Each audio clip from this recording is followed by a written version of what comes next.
What is up, guys? Welcome to a new video, man. Today we're here for some more Gran Turismo Sport. It's been a while since I've made an update video on Gran Turismo Sport, and today I have managed to find some absolutely amazing information which I have not seen online yet, oddly enough. It's actually regarding the menus, the UI, and just some of the actual in-game menus and stuff, and I thought I'd go ahead and talk about it because it looks pretty goddamn cool. So without further ado, we're going to go ahead and get straight into this new information that I've found. So for me personally, when a new game's coming out, I like to see the menus. I just like to see how everything works around the game. I like to see how the game is designed.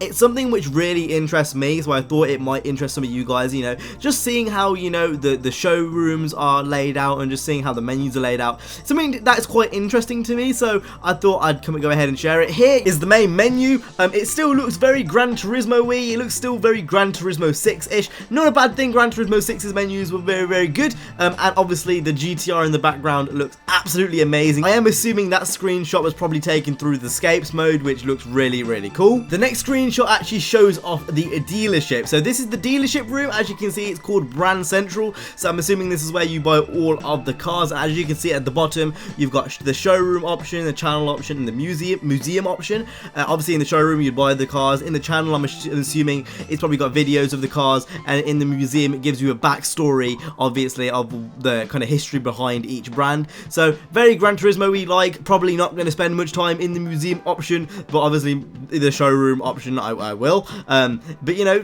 kind of interesting to see what it looks like. Obviously, if we go to the next screenshot, we can see this is the actual car itself. This was actually in one of the trailers, and you know, again, looks very standard, but it looks very Gran Turismo-y. I do like how the cars move around we're in the actual game itself. Obviously, this is a screenshot, so you can't see that, but they do move around when you're buying the car, and I think that looks really nice to see the car in motion, you know, in game is really, really cool before you actually buy it and stuff. So next we can actually see the campaign menus, and this actually gives us some new information we have not seen yet. So in the top left, you've got your beginner school. That's kind of similar to the old licenses, obviously very, very scaled down to what it used to be.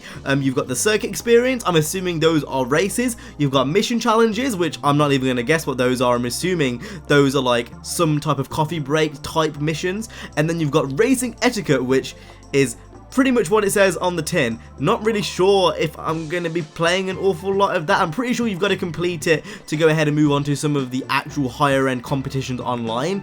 But I don't know how I feel about the whole racing etiquette thing. I know they're going really in with the sport mechanics and stuff, but you know, I know just because they've got the FIA license, I don't know, I feel like it's still a game. It should still be fun, you know. Racing etiquette's like, I want to smash into people and ruin people. That's what I want to do. Obviously not online, that's a dick move, but you know, like, I just feel like that's a bit too strict, if you know what I mean. But regardless, it's in there, and it's a mode in the campaign, and that's obviously going to go to the overall campaign total that you can see in the middle of the screen. The next few screenshots actually show car selection in arcade mode. So obviously arcade mode is kind of just the casual mode. It's not anything to do with the career mode. It's literally just jumping in and doing a single race, and this is what it looks like when you are choosing a car in arcade mode. Again, very standard. Nice to see that you can actually see the interior this time. Obviously all the cars have interiors in this game, so that's really, really cool to see, and it's kind of nice that they are showing off the graphics and the capabilities that the PS4 has. The next two screenshots now show off the social features. Not really going to talk about this an awful lot. It was in Gran Turismo 6 and I never used it, and it's probably going to be the same in Gran Turismo Sport. But if you are a really hardcore GT player, then feel free just to pause and have a look at all of the social features that are in the game. Next up is something that I do want to talk about. So this is sport mode. For those who don't know, this is the online main bulk of the game. This is where you can actually go into proper FIA approved events and actual like esport rated events and stuff, and you can actually make yourself some real money in the game. And this is where the main bulk of the gameplay is going to come from. So as you can see, you are currently on the kind of splash screen for the sport menu. This is the top of the sport menu before you delve into any of the menus, and as you can see, you've got daily races, upcoming races, championship races, all the featured events on the right hand side, and then you've got some GT TV stuff in the bottom. When you go into the daily races, this is what you will be presented with. So obviously it's got like the start time for each race, it's got the class, it's got the amount of laps, the time and stuff. So obviously if you want to go ahead and race in those, you can do, and it's really nice to see how it's laid out. It's really, really well designed, and that's something that Polyphony always do well.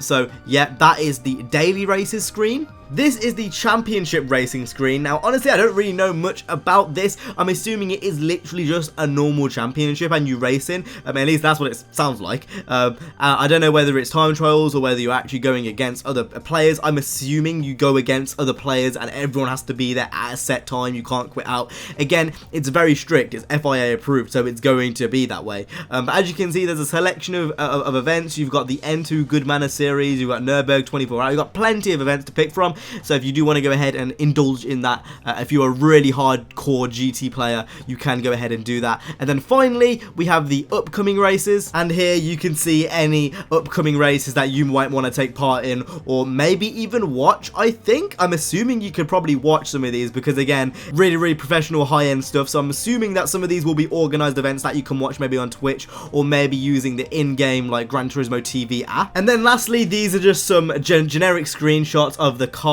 interiors. Again, they look really nice. I think the cars in this are the 458 GT3 car. This is the R8 TDI car, which is the Le Mans car, the Audi TTS, and the BMW M4. These are the selections I put in. But all of the links to all of the stuff I've talked about will be in the description, so you can go ahead and download the pack for yourself and have a look at some of the cars in full res. There was a lot of screenshots I didn't include just for time's sake, and genuinely there is a lot of content in that pack. So make sure to go ahead and download it. Links down in the description. But that's been it from me. I hope you guys enjoyed. If you did, make sure to go ahead and hit the like, subscribe. I will see you guys in the next one. You guys have an awesome stay safe and peace.